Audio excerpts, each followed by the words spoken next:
જય માતાજી મિત્રો, તો કેમ છો મિત્રો? મજામાં? તો આજે અમે આવ્યા છીએ ડેમે, તો હનુમાન દાદાના દર્શન કરી અને તમને પણ દર્શન કરાવી. તો જય હનુમાન દાદા.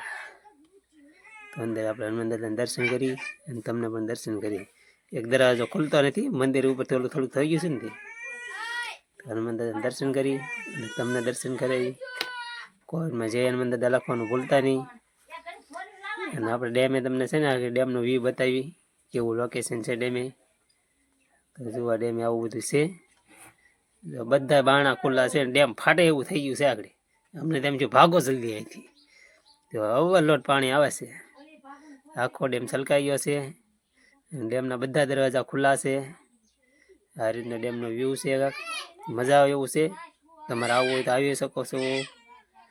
તો શું આ રીતનો અમારો પાલીતાણાનો ડેમ છે, બધા બારણા ખુલ્લા છે. અત્યારે અમને નથી ખબર પણ એમ ઓછી તને અહીંયા આવી જાય, એમ હલવાઈ જશે અહીંયા.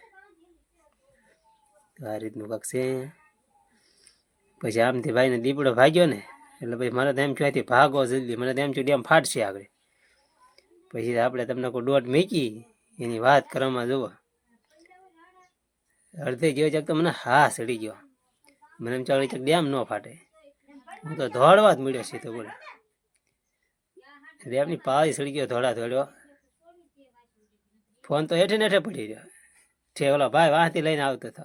જો આ રીતનો કંઈક ડેમ છે, ફૂલ છલકાઈ ગયેલો છે અમારો ડેમ. અત્યારે આવું કંઈક લોકેશન છે ડેમનું.